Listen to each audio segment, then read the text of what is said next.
datang untuk memuji dan menyembah Dia. Mari saudara kita siapkan hati kita untuk sungguh-sungguh memberikan yang terbaik bagi Allah kita.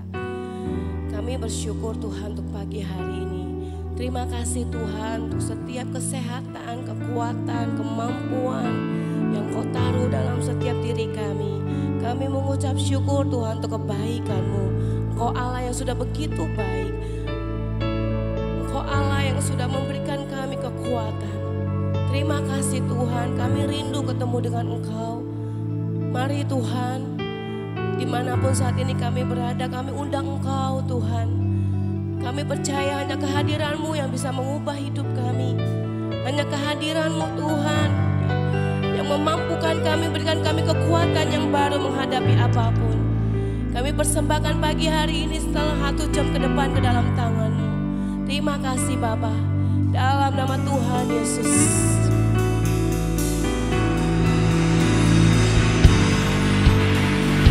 Ya nama ya Rabba sakara taya Rabba seketa taya Rabba. Ina na na na na Rabba se. Udah bayar Rabba so.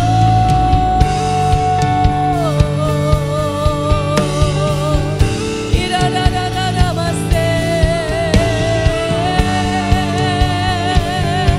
Ina bayar so.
Yang Kau kerjakan di dalam hidup kami Tuhan. Kami tahu rancangan-Mu itu yang terbaik untuk kami. Engkau yang mengatur semuanya demi kebaikan kami. Maka kami naikkan syukur kami pagi hari ini Tuhan. Terima kasih Yesus. Banyak yang Kau perbuat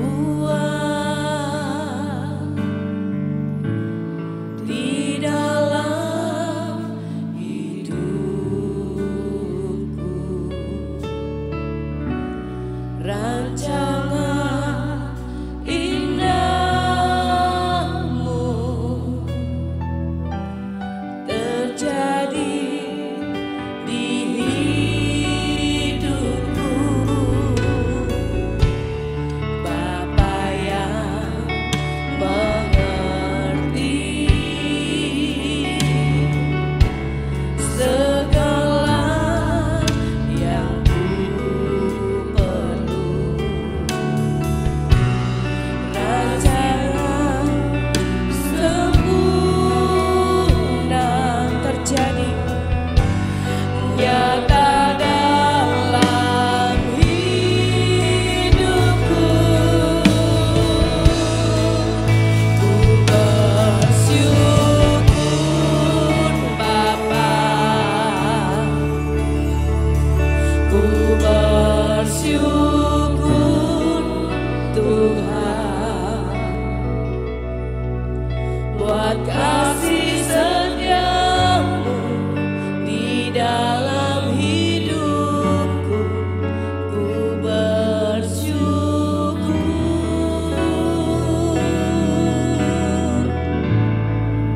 ku bersyukur Bapa, ku bersyukur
bersyukur di hadapan-Mu Tuhan. Kami bersyukur. Oh Yesusku, buat kasih setia-Mu di dalam hidupku. Ku bersyukur.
kami Tuhan. Yesus, nama Yesus nama yang terindah. Selamanya ku menyembahmu, ku membawa hidupku. Inilah persembahanku untuk Yesus yang terindah. Selamanya ku menyembah. Sekali katakan, ku bawa hatiku,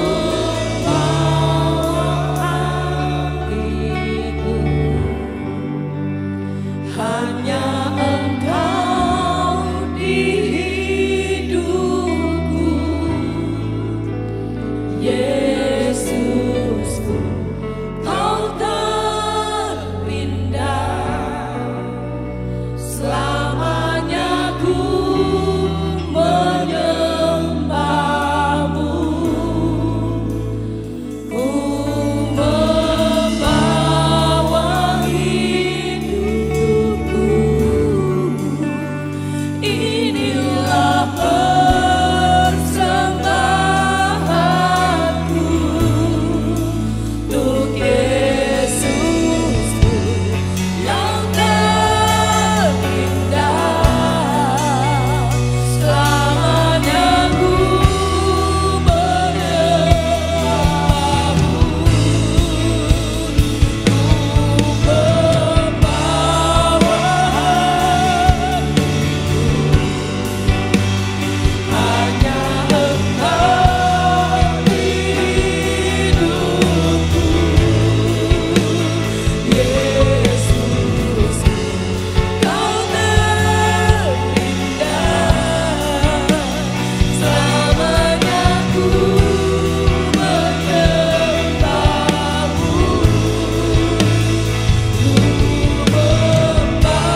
kasih setiamu tidak pernah habis setiap hari atas hidup kami. Amin. Ya saudara, saya undang bangkit berdiri. Kita mau tinggikan Dia. Tidak berkesudahan kasih setia Tuhan dalam hidup kita. Amin.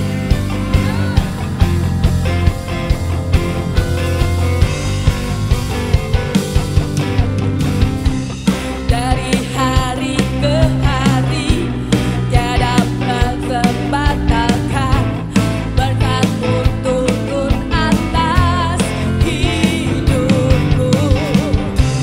Dari hari ke hari tiada pernah tertunda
percaya janji-Mu ya dan amin.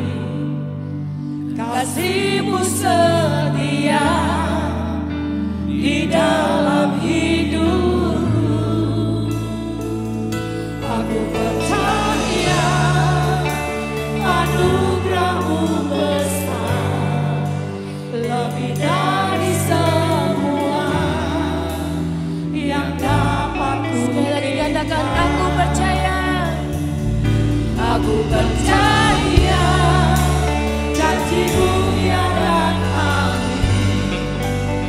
Kasih-Mu setia di dalam hidupku. Aku percaya anugerah-Mu besar, lebih dari semua yang dapat ku minta.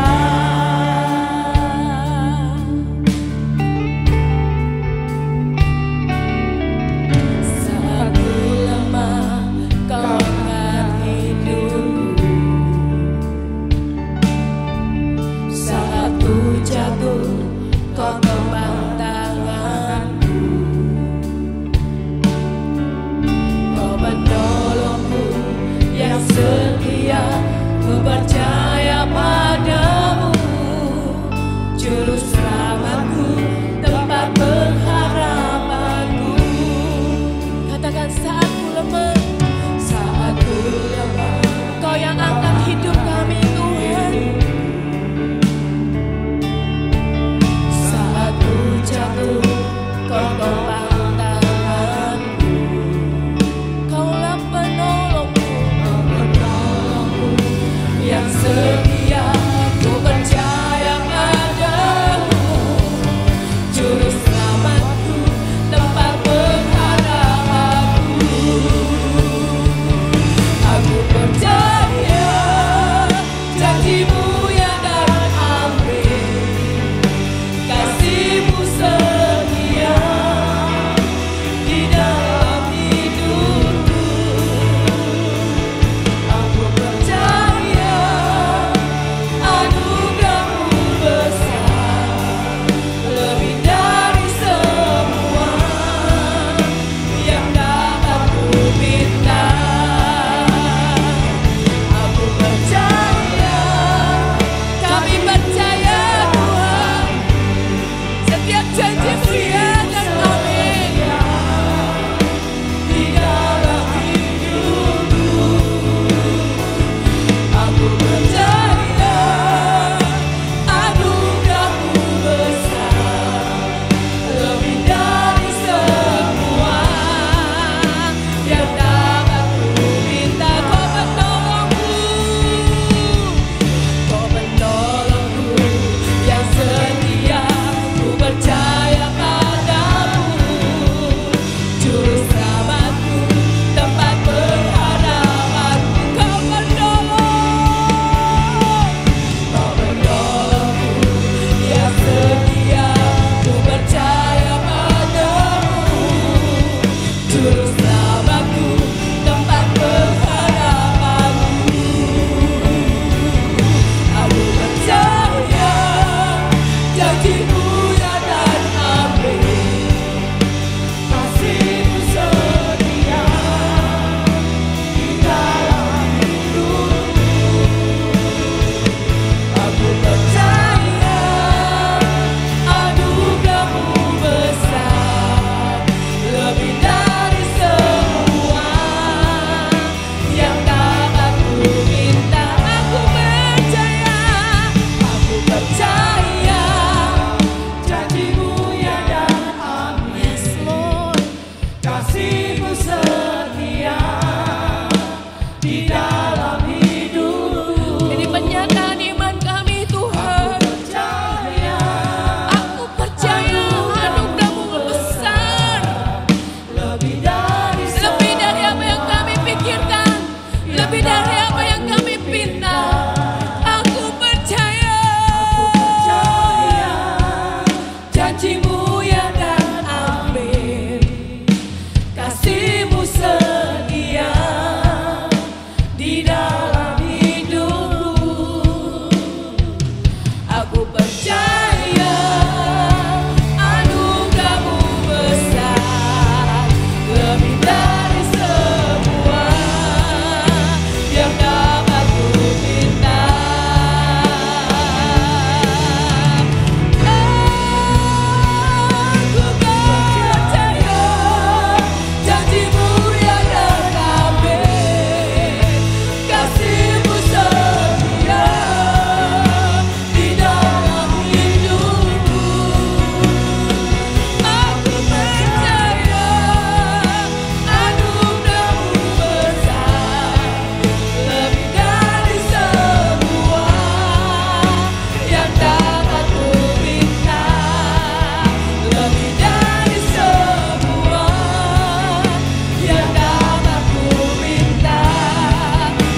percaya Allah yang dapat diandalkan. Janjinya ya dan amin. Terpujilah namamu Tuhan. Segala pujian, hormat, kemuliaan hanya bagi Engkau. Inilah penyembahan kami Tuhan. Biarlah semuanya boleh menyukakan hatimu dan berkenan di hadapan-Mu. Terima kasih ya Bapa. Saat ini Tuhan kami mau terus berkatakan akan firman-Mu. Mari Roh Kudus Engkau yang mengurapi kami lebih lagi. Di dalam nama Tuhan Yesus kami berdoa dan bersyukur. Amin. Deklarasi, di dalam nama Bapa, di dalam nama Tuhan Yesus, di dalam nama Tuhan Roh Kudus. Oleh anugerah dan janji Tuhan kami menerima 2 senjata dalam menjalani tahun 2025. Tongkat otoritas di tangan kiri, tongkat gembala di tangan kanan. Kami akan menjalani tahun 2025 dengan memakai tongkat otoritas yang Tuhan berikan. Dan memegang tongkat gembala yaitu firman Tuhan sebagai dasar menjalani tahun 2025. Kami mengalami kemenangan dan jaminan sepanjang tahun 2025. Amin, amin, amin, amin, amin. Amin, amin. Deklarasi tahun 2024. Dalam nama Bapa, Putra Tuhan Yesus Kristus dan Tuhan Roh Kudus kami perkatakan. Dengan anugerah dan favor serta pertolongan Tuhan Yesus Kristus, saya dan keluarga saya percaya bahwa sepanjang tahun 2024 kami mendapat jaminan. Open doors dan financial freedom terjadi dalam segala bidang, jasmani dan rohani. Tuhan menjadikan kami sebagai bendahara-bendahara kerajaan surga yang setia dan dapat dipercaya. Kami diberkati untuk menjadi berkat. Kami dimampukan menjadi generasi bintang bukan karena kuat dan gagah kami, tapi berdiri di atas suatu perjanjian yang Tuhan berikan. Kami menerima pengurapan minyak sumur Beersheba, sumur yang membuah-buah dan tidak pernah kering. Kehidupan jasmani dan rohani kami terus membuah-buah dan tidak pernah kering. Pengurapan perjanjian antara Tuhan dan Abraham. Kami keturunan Abraham karena Tuhan Yesus Kristus. Kami berhak menerima perjanjian ini yang berlaku buat kami dan seluruh keturunan kami. Kami menerima pengurapan minyak kepahlawanan menjalani tahun ini. Tuhan mampukan dan menjamin kami lebih dari pemenang. Kami telah menerima pengurapan minyak belenggu cinta dan telah menikmati madu mempelai cinta. Dalam menjalani tahun ini, Tuhan mampukan dan menjamin kami selalu hidup dalam belenggu cintanya Tuhan. Dalam nama Tuhan Yesus, semua janji Tuhan kami terima dengan utuh. Firman jadi daging. Amin, amin. Amin. Deklarasi perjanjian garam dan air hidup di dalam nama Bapa dan Putra Tuhan Yesus Kristus dan Tuhan Roh Kudus kami perkatakan. Kami adalah umat tebusan karena percaya kepada Tuhan Yesus. Tuhan Yesus adalah sumber mata air yang hidup yang dapat menghidupkan apa yang sudah mati dan tidak menghasilkan. Kami adalah keturunan Abraham berdasarkan Tuhan Yesus Kristus. Jadi kami berhak menerima janji perjanjian garam. Semua kekayaan alam semesta yang ada di bumi adalah milik Tuhan. Tuhan akan memberikannya kepada saya dan keturunan saya. Semua yang mandul, yang tidak menghasilkan akan dipulihkan menjadi sehat dan berbuah. Dalam nama Tuhan Yesus, kami terima perjanjian garam dan air hidup ini dengan iman dan utuh terjadi bagi kami. Amin, amin, amin, amin, amin, amin, amin. Mari kita berdoa. Bapa, sungguh kami mengucap syukur karena setiap kesempatan untuk kami merenungkan firman-Mu adalah satu perkara yang besar Tuhan. Untuk Engkau mengajar kami, untuk Engkau memberikan kepada kami kebenaran yang sejati supaya kami hidup di dalamnya. Terima kasih untuk kesempatan ini.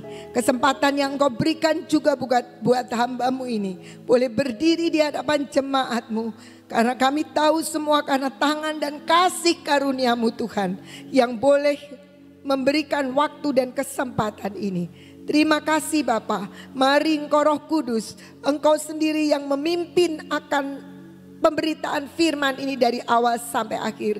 Engkau yang mengajar kami sehingga kami boleh mendapat pengertian, pewahyuan yang baru tentang kebenaran-Mu. Terima kasih Bapa. Di dalam nama Tuhan Yesus kami berdoa. Amin. Saudara-saudara, kalau saya bisa berdiri saat ini sebenarnya itu anugerah yang besar. Hari Minggu yang lalu saya jatuh, saudara-saudara. Dan jatuh itu bukan jatuh cuma kesandung gitu ya. Tapi itu juga karena kesalahan saya. Saya itu selalu ngomong sama orang kalau sudah tua begini itu jangan suka naik-naik. Tapi saudara-saudara, saya naik. Saya mau betulin di meja tulis cucu saya itu ada jam dinding. Jam dindingnya itu baterainya sudah low, sudah nggak cocok lagi gitu. Jadi saya mau ganti. Awalnya sih saya mau ngomong sama David. Tapi kalau ketemu lupa ngomong. Tapi nanti kalau sudah lihat iya baru ingat. Dan waktu itu saya pikir nggak apa-apalah naik sendiri. Kuat ini meja tulisnya. Saya naik, saudara, saya ganti sendiri baterainya. Waktu turun saya lupa. Kalau kursi meja belajarnya Ethan itu beroda. Saya turun, rodanya jalan saudara. Saya kebanting turun. Tapi saya tahu Tuhan itu ajaib sekali. Menolong saya dan saya tahu malaikat Tuhan menopang saya. Kepala saya enggak terbentur. Ini ekor saya ya, tulang ekor saya tidak terbentur. Hanya pinggang saya saja yang ketekuk saudara. Jadi kaki saya naik ketekuk itu sakit luar biasa. Tapi saya percaya bahwa Tuhan itu izinkan itu terjadi supaya saya itu jangan cuma jarkoni, bisa ngajarin orang nggak bisa ngelakoni ya. Jangan naik-naik, jangan naik-naik, udah gini tuh nggak usah naik-naik suruhan orang. Tapi saya sendiri naik, greget sayanya. Tapi itu kesalahan, saya minta ampun, saya bilang aduh, waktu itu saya lari dan saya bilang minyak urapan gitu. Dan saya memang pada waktu itu sulit sekali untuk berjalan. Tapi hari itu saya janji sama Yong, Rere sama Ibu Empek. Untuk doling, saya tetap doling. Cuma minta maaf jangan turun dari mobil. Udah naik ya sudah jangan turun. Tapi saya percaya saudara, setiap kesempatan itu Tuhan berikan adalah anugerah. Kalau Tuhan izinkan mungkin dalam kita pergumulan-pergumulan itu juga karena sebenarnya Tuhan ingin mendidik kita untuk menjadi lebih baik lagi, lebih benar lagi, lebih mengerti lagi. Nah pada pagi ini saya ketika pada waktu itu sebenarnya saya lagi nyiapin firman. Karena hari ini saya akan nyampaikan firman di pagi ini dan nanti sore. Jadi saya sebenarnya lagi persiapan. Tapi saya bilang begini, Tuhan saya tidak mau kehilangan double porsi yang kau sediakan buat saya. Dan waktu itu walaupun saya sangat terganggu dengan sakitnya, terpaksa saya tidak bisa duduk lagi di meja tulis. Saya tiduran, ya udahlah dengan segala upaya untuk membuat saya tidak sakit. Tapi saya bersyukur pagi ini saya boleh ada di depan saudara-saudara semua. Selamat pagi, Tuhan Yesus memberkati baik yang ada di sini maupun yang ikut streaming. Nah kita sudah begitu banyak setiap hari diberi pengajaran tentang terang, bintang. Udah banyak sekali dan hari ini ketika saya merenungkan bagaimana kita mengatasi hambatan bahwa kita gak bisa jadi terang. Kan tidak semua orang Kristen secara otomatis jadi terang ya. Banyak yang sering kali bahkan jadi batu sandungan. Dia tuh Kristen, belum apa-apa baru masuk satu kali ke gereja aja sudah diomong. Kristen kok kayak begitu gitu ya. Dan kita sering sekali yang ngomongnya, Gracia tuh aneh-aneh dan sebagainya. Dan bagaimana kita mengatasi hambatan. Tapi saya tidak bicara soal satu komunitas, tapi kita bicara tentang pribadi kita sendiri. Bagaimana kita ini sebenarnya harus menjadi terang dan bagaimana kita mengatasi hambatan kenapa kita nggak bisa jadi terang. Yesaya 60 ayat 1 mengatakan demikian. Yesaya dulu, Yesaya, apa saya salah ketik ya? Oke nggak apa-apalah, Matius dulu dah. Yesaya. Bangkitlah menjadi teranglah sebab terangmu datang dan kemuliaan Tuhan terbit atasmu. Saat kita terima Yesus, terang itu sudah ada di dalam diri kita. Tetapi kita harus seperti kemarin banyak yang menyampaikan bahwa terang itu harus mesti ada yang membuat terang itu tetap menyala. Kemarin Luki juga sampaikan seperti itu, bangkit menjadi teranglah dan itu terang yang di dalam kita itu harus keluar sehingga bisa dilihat. Sebab apa? Memang terang itu sudah ada dalam diri kita. Dan ketika terang itu jadi, maka kemuliaan Tuhan itu akan dinyatakan lewat hidup kita. Matius tadi. Demikianlah hendaknya terangmu bercahaya di depan orang, supaya mereka melihat perbuatanmu yang baik dan memuliakan Bapamu yang di surga. Tujuannya apa untuk kita jadi terang itu? Supaya ketika orang melihat terang yang ada di dalam diri kita itu, dia akan melihat perbuatan-perbuatan kita. Tapi seringkali memang benar orang lihat, tapi bukan perbuatan yang baik. Justru kita yang mungkin mencemooh, justru kita yang pesimis, justru kita yang ngatain orang, justru kita yang merendahkan. Bukan itu, sebenarnya Tuhan ingin ketika terangmu itu bercahaya, di mereka orang itu akan melihat perbuatanmu yang baik. Kemudian akibatnya adalah hidup mereka akan memuliakan Bapamu yang di surga. Jadi itu sebuah perintah yang mutlak untuk kita orang percaya, bahwa kita harus menampakkan diri lewat perbuatan kita yang baik. Tetapi seringkali kita punya banyak penghambat sehingga kita itu nggak bisa jadi terang. Nah, saya mau kasih beberapa. Yang pertama kenapa kita tidak bisa jadi terang? Kesan diri. Kita seringkali memiliki kesan diri kita tuh, enggak lah aku enggak bisa, kesan diri kita. Sebenarnya kesan diri kita itu tidak menjadi sebuah kenyataan. Kesan itu adalah kesimpulan diri kita sendiri tentang kita. Yang sebenarnya belum tentu itu kenyataannya seperti itu. Nah, Bilangan 13 ayat 31 mengatakan demikian, itu pengintai ya. Tetapi orang-orang yang pergi ke sana bersama-sama dengan dia berkata, kita tidak dapat maju menyerang bangsa itu karena mereka lebih kuat daripada kita. Belum juga maju si pengintainya udah takut. Kesan dirinya kita itu seperti belalang, mereka raksasa-raksasa. Itu kan cuma kesan, belum pasti. Tapi kita seringkali begitu, udahlah gak bakal bisa. Soalnya kita tuh siapa? Saya tuh bukan siapa-siapa. Saya teringat ini dengan cucu saya Ena. Cucu saya itu satu ketika dia kelas 7. Entah bagaimana prosesnya saya tidak tahu, dicalonkan jadi calon pengurus OSIS ceritanya. Nah, dia semangat waktu dicalonkan, seneng gitu. Tapi di perjalanan itu ada proses panjang. Prosesnya itu memang kayak pemilu. Terus ada interview, ada apa, dia harus bikin visi misi, dia harus bikin PowerPoint, dia harus bikin itu. Terus di interview berkali-kali. Terus disuruh bikin tim sukses. Lah anak kelas 7 dia juga gak terlalu tahu tim sukses itu gimana ya. Cuma dia sih memang kalau Aina ini memang anaknya sibuk sekali karena dia juga pemain basket, juga les ini les itu, jadi banyak.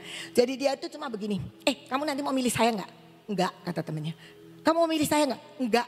Jadi dia itu bilang, aduh nanti aku tidak bisa, enggak ada yang milih, malunya kayak apa, katanya gitu. Udah, jadi sepanjang dia proses itu kan kayak diasisteni sama guru-guru bagaimana sebagai pemimpin dan sebagainya itu. Berempat, calonnya 4. 2 kelas 7, 2 kelas 8. Nah, gitu. Itu dicalon gitu, dia bilang, aduh ini proses yang panjang. Kapok aku, nggak mau katanya. Pokoknya dia uring-uringan, tapi kan udah jalan. Jadi dia mesti jalan. Memang anaknya orangnya bertanggung jawab banget. Dia tetap serius gitu. Tapi gimana? Bikin tim sukses. Tim suksesnya enak tuh cuma 1. Cilisbet aja. Katanya. Nanti yang pilih cuma Cilisbet aja. Lah kamu tuh bikin dong, kan teman-temanku banyak, Kayla segala macam. Iya sih, tapi nggak ada waktu. Dia nggak ada waktu katanya. Sampai hari H, dia itu ketakutan. Saya bilang doa aja. Dia bilang kamu yang takuti apa? Kan dia sudah presentasi segala macam. Yang takuti itu Grandma, kalau nggak ada yang milih aku, kan malu banget. Teman-temanku kalau aku tanyain nggak milih aku katanya. Gitu. Lah ya kamu modelnya masa enggak cerita itu, milih aku enggak, temennya pada bilang enggak, ya mungkin kan bisa godain, aduh kapok lah, aku kapok katanya gitu. Tapi akhirnya pemilihan benar gitu. Dan ternyata dia tidak yang paling dikit, cukup banyak, dia nomor 3, ya, yang banyak tuh nomor kelas 8 semua. Nah dari kelas 7 itu dia nomor 3, yang satunya nomor 4. Wah, kesan terhadap dirinya itu naik. Dia datang ke ruangan saya terus bilang gini, Grandma, aku yang ketiga katanya kayak gitu. Jadi kan banyak juga yang milih kamu ya. Iya katanya gitu. Terus gak lama kepala sekolah kebetulan masuk ke ruang saya mau bicara apa. Dia langsung kebalik dan bilang begini, "Sir, tahun depan aku mau ikut pemilihan lagi jadi ketua OSIS." Saya bengong. Katanya kamu kapok. Enggak ternyata ada teman-temanku yang milih aku tuh. Katanya gitu. Kenapa? Kesan dirinya naik. Seringkali terhambat kita tidak bisa maju. Kalau belum dia sudah mikir. Gak ada deh yang milih aku. Gak ada, aku gak bisa. Aku tuh ternyata gak cukup cukup mampu. Siapa aku? Nah itu menghambat kita untuk menjadi terang. Karena terlalu banyak konsep atas diri kita itu sepertinya kita gak bisa berbuat apa-apa. Tuhan bilang terangku itu sudah datang. Kemuliaan Tuhan itu sudah ada di atasmu. Jadi mari hambatan terhadap kesan diri kita itu harus dilepaskan. Nanti saya akan tunjukkan bagaimana. Yang kedua, Hakim 6 tentang ketakutan. Ketakutan sering kali menghambat kita bisa menjadi terang. Kemudian datanglah malaikat Tuhan dan duduk di bawah pohon tarbantin di Ofra. Ini berbicara dengan Gideon. Kepunyaan Yoas, orang Abiezer itu. Sedang Gideon anaknya mengirik gandum dalam tempat pemeresan anggur agar tersembunyi bagi orang Midian. Ngumpet nih Gideonnya. Malaikat Tuhan menampakkan diri kepadanya dan berfirman kepadanya, demikian, Tuhan menyertai engkau, ya pahlawan yang gagah berani.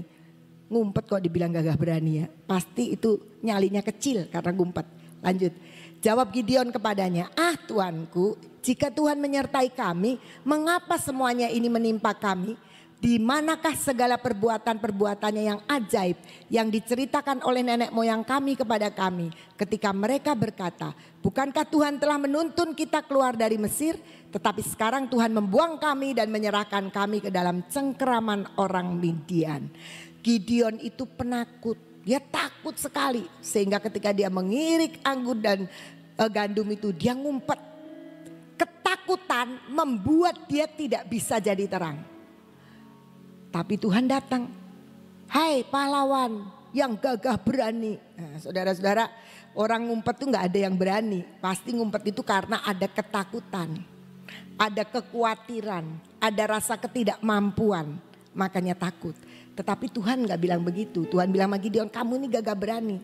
Di dalamnya ada sebuah potensi. Tetapi karena ketakutan menghambat terang Gideon itu keluar. Keberanian Gideon itu keluar.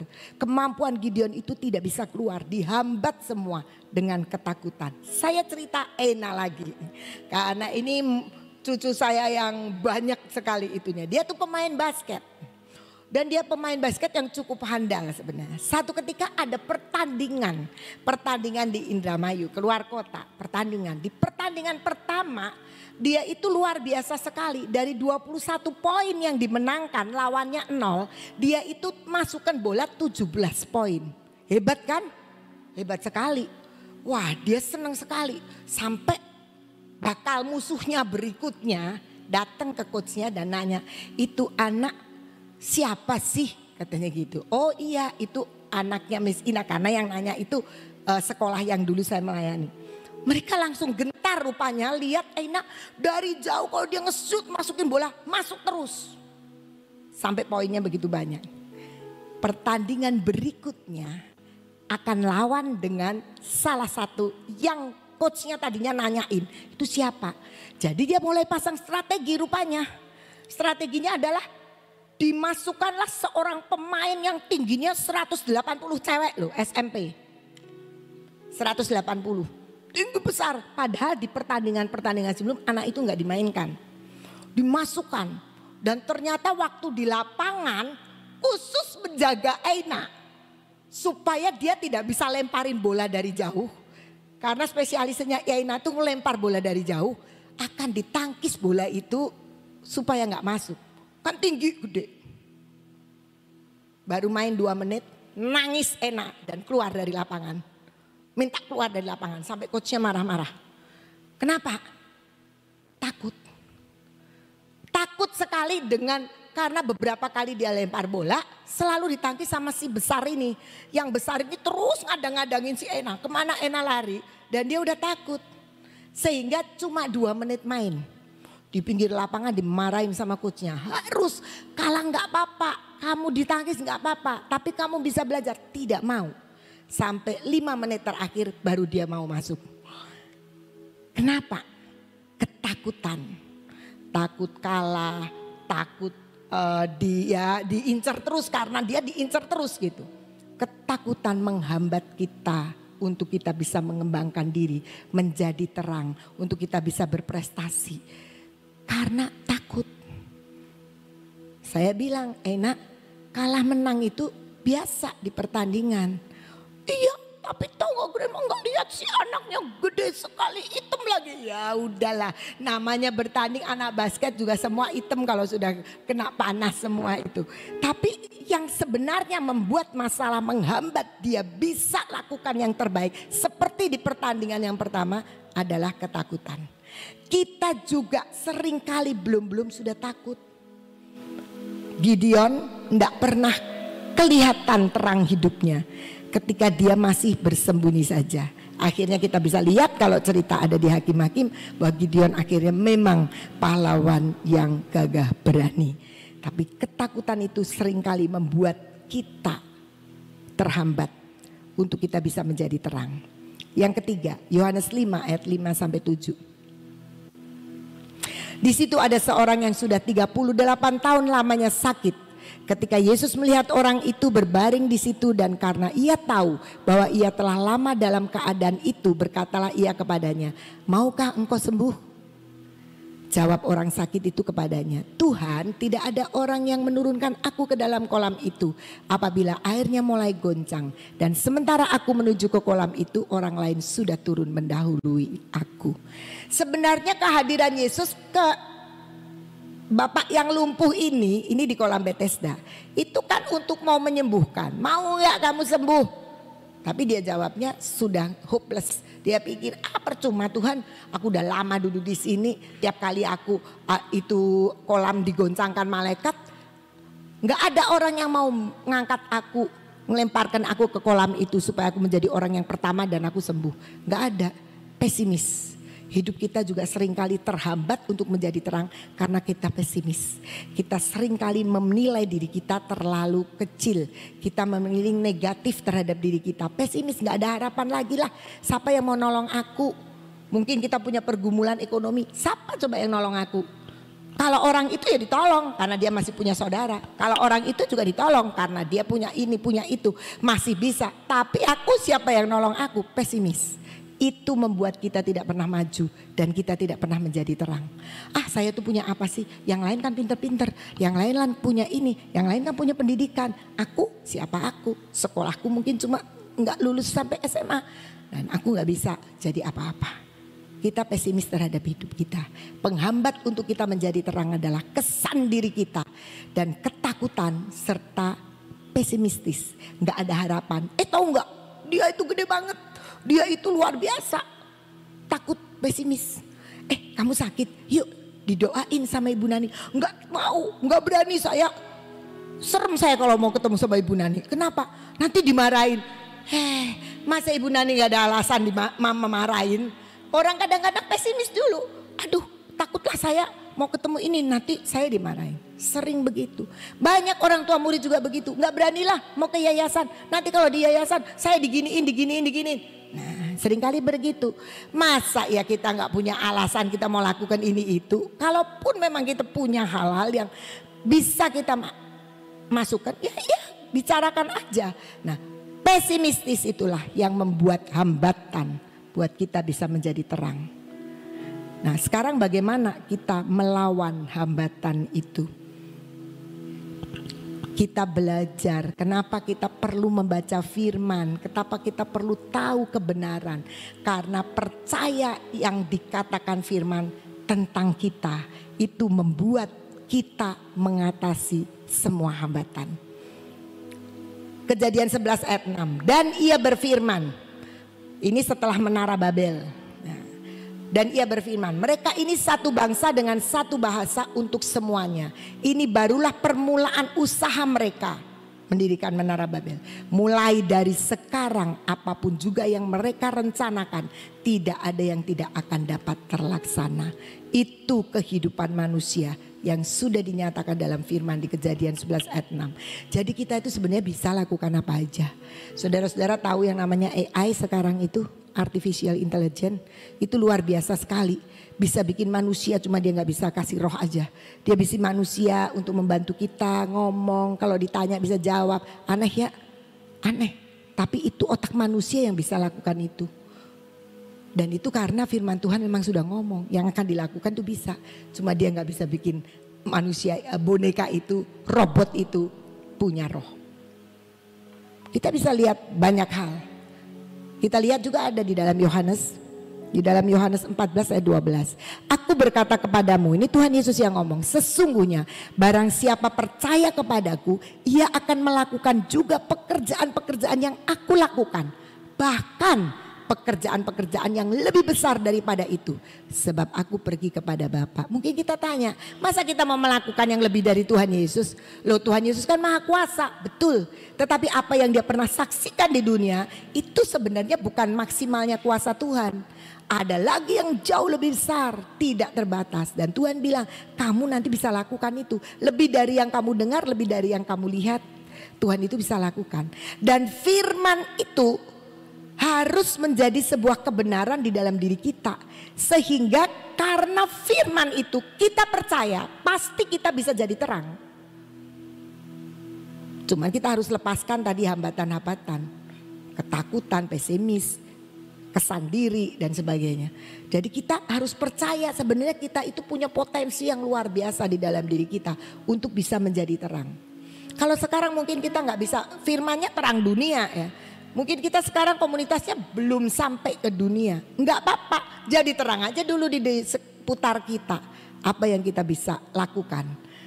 Jadi yang pertama kita harus percaya apa kata firman Tuhan tentang kita. Bahwa kita itu bukan manusia yang sekedar ada. Tapi Tuhan memang sudah desain untuk menjadi pemenang dan menjadi terang. Bahkan kita bisa melakukan yang lebih besar dari yang Tuhan sudah nyatakan dan lakukan sekarang ini. Lebih ajaib lagi. Yang kedua, bagaimana kita melawan hambatan. Seringkali banyak orang gak bisa jadi terang karena omongannya orang. Orang ngomongin gitu. Coba kita lihat bagaimana Daud. Orang Filistin itu berkata kepada Daud, anjingkah aku maka engkau mendatangi aku dengan tongkat.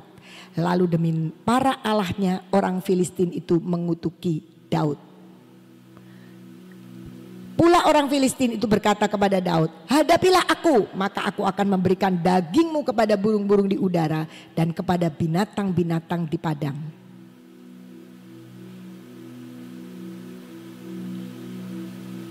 Berhenti sampai di situ. Oh iya. Kalau Daud dengerin omongannya Goliat, ciut dia. Anjing gak aku. Jadi rupanya orang namanya perang itu kan ngadepinnya masih pakai senjata. Daud pakainya tongkat. Apa aku anjing mau diusir kamu pakai tongkat? Tapi Daud gak dengerin. Banyak orang tidak bisa menjadi terang karena terlalu banyak mempedulikan penilaian orang terhadap dirinya. Udahlah kamu tuh gak bisa. Kamu kan gak bisa ngomong. Ada udahlah kamu tuh gak bisa. Kamu punya prestasi apa? Seringkali orang begitu membuat kita ciut. Iya ya saya tuh gak bisa ya. Tapi sebenarnya kita harus mengerti. Kita gak boleh dengerin itu. Tapi kita dengerin setiap tugas yang Tuhan berikan buat kita. Itu yang kita lakukan. Entah nanti urusannya bisa apa tidak bisa. Tapi yang pasti Tuhan itu akan menjamin kita untuk bisa. Daud ini bisa saja mundur. Kenapa? Itu kan pasti nih, saya ngebayangin ya waktu Daud maju pertama kali, orang Filistin ini bersama dengan rakyatnya, jadi bukan cuma Goliat aja, nertawain. Nertawainnya apa? Imut-imut begini maju ngelawan tentaraku Goliat. Pakainya bukan pedang lagi, pakainya tongkat lagi. Wah, pasti diketawain. Kalau bangsa Israel tidak ngetawain. Karena apa? Takut lagi, takut. Cuma dia pikir, ih lucu ya, masa pakai tongkat ya majunya. Tapi mungkin gak ngetawain karena dalam ketakutan. Daud tidak peduli dengan omongannya Goliat. Mau kamu ngomong aku tuh seperti apa, aku tetap maju. Dan ternyata dia bisa lakukan. Dan dia menjadi berkat dan menjadi terang buat bangsa Israel. Mari kita belajar jangan suka dengerin omongannya orang. Kalau dengerin omongannya orang, kita bisa mengkeret. Dulu waktu sekolah terang bangsa baru mulai, itu heboh, sedikit heboh di kota Cirebon. Kenapa hebohnya? Bayarannya murah, sekolahnya bagus. Gimana bisa hidup? Dan kemudian ada orang yang menyampaikan kepada saya dan bilang begini, itu ada hamba Tuhan tuh yang ngomong. Bilang begini, ya kita tunggu aja. Walaupun ini menghebohkan, berapa lama sih bisa bertahan, mau nombokin terus? Ada yang ngomong begitu, disampaikan kepada saya. Tapi saya bilang begini, memang kalau saya yang nombokin, kalau manusia yang nombokin nggak bertahan. Tapi kalau Tuhan yang nomboki, dia punya segala-galanya. Dan mereka tidak tahu. Sekarang jalan ke tahun 12. Sekolah ini terus eksis, bahkan saya percaya akan terus berkembang. Dan begitu banyak hal-hal bisa tersedia. Dan kita punya kerinduan untuk terus Tuhan berikan yang lebih baik dan lebih baik lagi.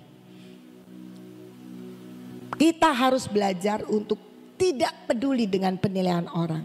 Awal-awal sekolah ini berdiri, sekolah itu sekolah yang disuruh jadi pendeta. Coba masa devotion terus-terusan, tiap pagi devotion katanya gitu. Mereka nggak tahu bahwa devotion itu adalah benih-benih kehidupan yang ditaruh kepada anak-anak yang akan dibawa entah saat itu, entah nanti, pasti ada tuaiannya. Kemarin ada seorang anak mau pindah dari sekolah yang cukup terkenal di Cirebon ini.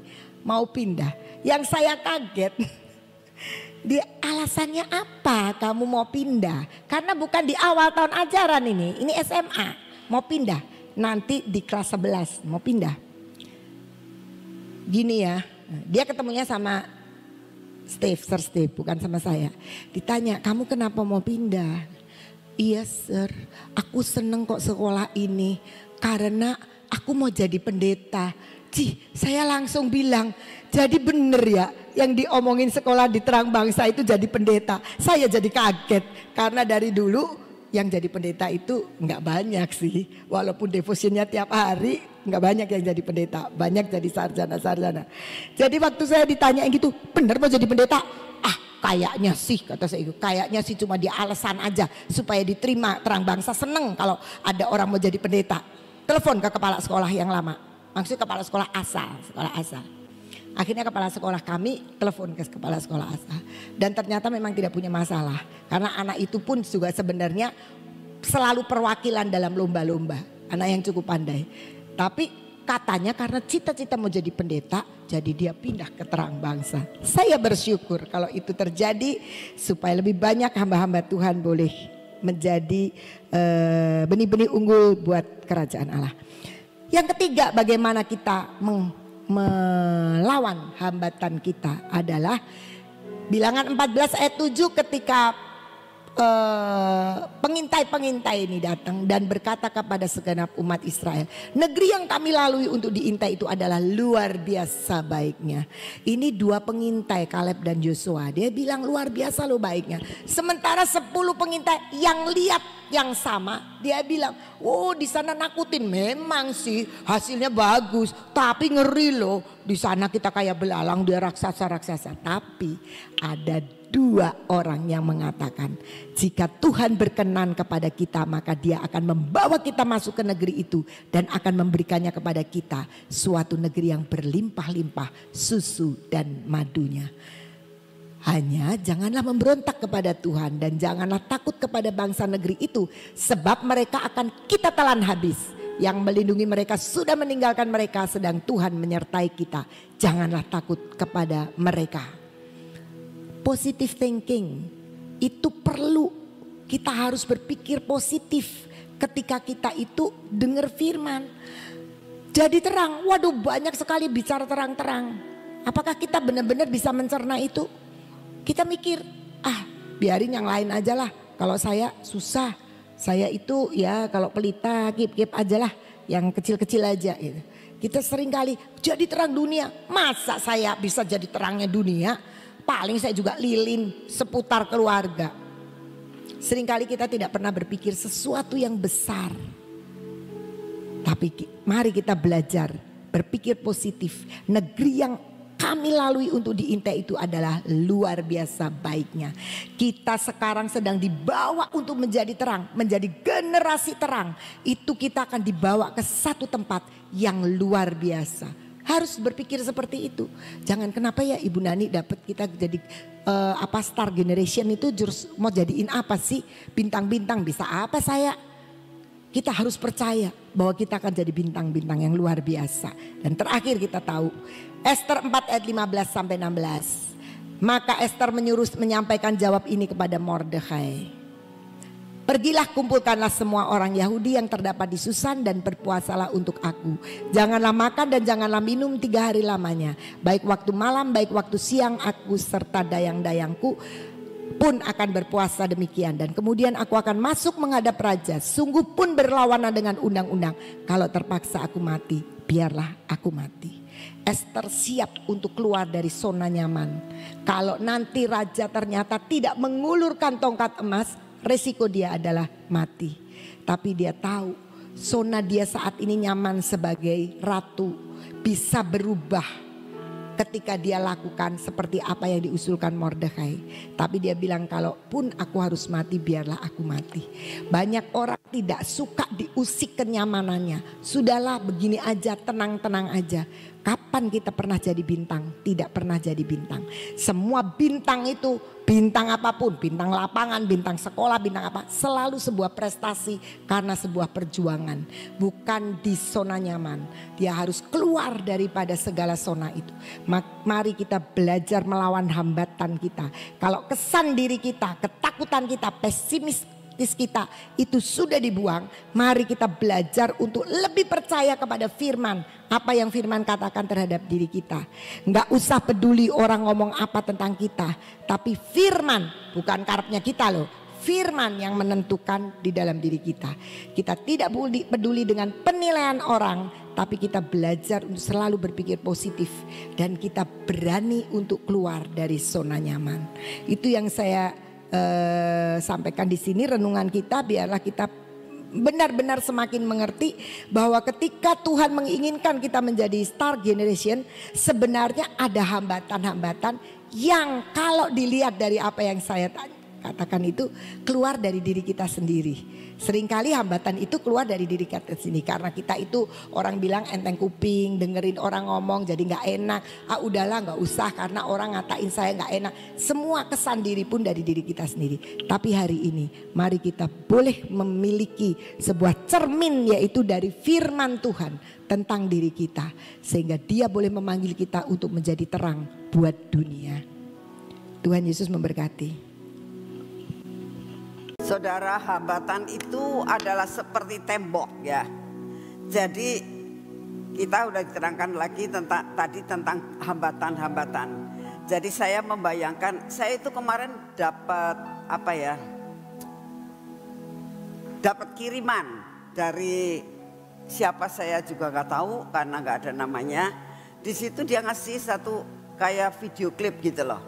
Di situ di depannya dia itu ada tembok yang tinggi banget. Nah, dia itu harus melempati tembok itu termasuk hambatan ya. Lalu dia merasakan gak mungkin aku bisa. Lalu tetapi di belakang-belakang dia itu banyak gerombolan orang, jadi dia bukan sendiri ya. Bersama-sama sekelompok. Lalu mereka berunding. Gimana caranya kita bisa naik ke atas gitu. Jadi akhirnya cara satu-satunya mereka itu saling menopang, saudara ya. Saling menopang karena saya lihat itu kelompoknya kelompok tentara ya. Jadi pintar sekali. Ya nggak tahu caranya gimana. Yang saya lihat cuma sebentar, mereka itu bisa saling nopang gitu. Yang satu naik lagi. Akhirnya ada yang sampai di atas. Nah begitu udah sampai di atas, lalu yang di atas tuh narik sampai akhirnya semua kelompok itu bisa naik. Nah, gambaran ini pada saat Ibu Ina tadi nyampaikan firman, saya bilang, oh ya Tuhan, saya tuh kok kadang-kadang lihat kayak gitu, ini apa gitu. Tapi ternyata ilustrasi-ilustrasi ini, pengalaman-pengalaman ini bisa membuat sesuatu hal, suatu ilustrasi dalam khotbah ya. Jadi saya merasakan iya ya, kita itu kelompok untuk naik mengatasi hambatan. Mungkin kita sendiri nggak bisa. Tadi kan firmannya mengatakan harus berpikir positif, jangan dengerin kata orang. Kalau orang mengatakan nggak bisa. Tapi kalau kelompok ini benar-benar ada unity, lalu yuk sama-sama ngatasi semuanya ini, pasti bisa. Tuhan pun memberikan kepada saudara dan saya terang ya. Dan saya percaya saudara, terang yang Tuhan berikan buat kita, yang ada dalam diri kita, terang dijadiin satu, akan menjadi suatu terang yang luar biasa, bisa menjadi berkat baik sendiri maupun bersama-sama dengan kelompok yang lain. Saya percaya Tuhan akan menolong saudara dan saya. Mari kita berdoa. Bapa, terima kasih untuk firman-Mu, terima kasih buat pujian dan penyembahan yang Kau berikan kepada kami sepanjang hari ini. Terima kasih untuk kasih setia-Mu yang tidak pernah berubah. Terima kasih ya Tuhan, buat kami tetap unity untuk dapat mengatasi semua hambatan-hambatan yang ada di hadapan kami. Terima kasih untuk kasih setia-Mu. Bapa, saat ini kami datang di hadapan-Mu, kami tetap mau mendukung doa tentang keadaan bangsa dan negara kami. Tuhan Yesus, Engkau yang mengerti pikiran-pikiran daripada pemimpin-pemimpin, pembesar-pembesar yang ada di kota, di kabupaten, bahkan di provinsi, sampai di pemerintahan pusat. Bapa, kami hanya minta kepadamu, perkara yang tidak berkenan di hatimu biarlah Engkau yang meredam Tuhan. Semua gejolak-gejolak yang ada, kami minta hikmat dari pemerintah untuk dapat meredam semua dan semuanya. Terutama ya Tuhan dalam media ini Tuhan. Seringkali media itu membakar-bakar. Seringkali media ini ada perkara-perkara yang tidak positif. Tuhan, kami minta Engkau turun tangan buat bangsa ini. Kasihani bangsa ini Tuhan. Kasihani, ini adalah milik-Mu. Oleh karena itu kami berdoa pada pagi hari ini. Engkau yang akan meredam segala sesuatunya. Engkaulah yang akan memegang kendali Tuhan atas bangsa dan negara kami ini. Di dalam pemerintahan, di dalam keadaan politik. Tuhan Yesus, ini doa yang kami naikkan di hadapan-Mu. Saat ini kami datang di hadapan-Mu Tuhan. Kami juga berdoa untuk cuaca. Kami juga berdoa untuk musibah-musibah, wabah-wabah. Kami minta Engkau saring semuanya Tuhan. Perkara-perkara yang menghancurkan bangsa ini, biarlah Engkau yang akan membatalkannya. Kami percaya Engkau pegang kendali atas bangsa ini. Kami berdoa untuk Bapak Presiden kami.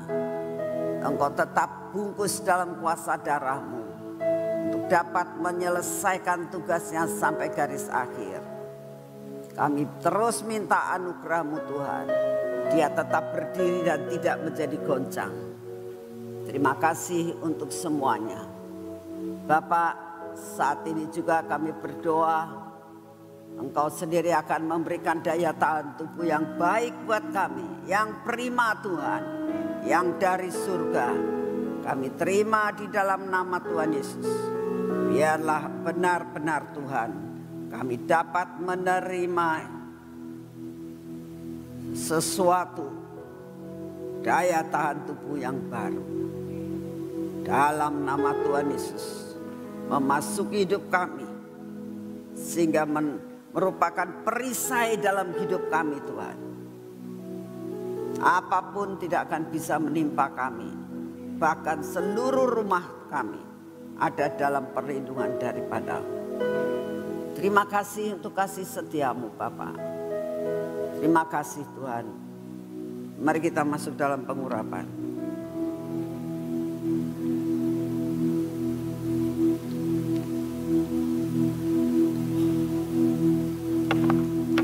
Dalam nama Tuhan Yesus, kami tetap percaya akan pengurapan yang daripada-Mu Tuhan. Biarlah pengurapan ini memasuki akan hidup kami, akan mata kami, akan telinga kami Tuhan, akan bibir mulut kami dan hati kami ya Tuhan. Biarlah tetap ada di dalam pengkafaran yang daripada-Mu. Lepaskan kami daripada yang tidak benar. Biarlah Kau kikis habis semua karakter-karakter kami yang tidak baik. Berkati tangan kami ya Tuhan. Berkati perjalanan kami hari ini. Biarlah tangan kaki kami semua ada di dalam pengaturan-Mu Tuhan. Sehingga perjalanan kami hari ini menjadi perjalanan yang luar biasa. Dan apa yang kami kerjakan hari ini mendatangkan berkat yang luar biasa. Dan Kau siapkan hati kami. Terima kasih untuk semuanya. Di dalam nama Tuhan Yesus. Amin. Selamat pagi, Tuhan memberkati saudara semuanya.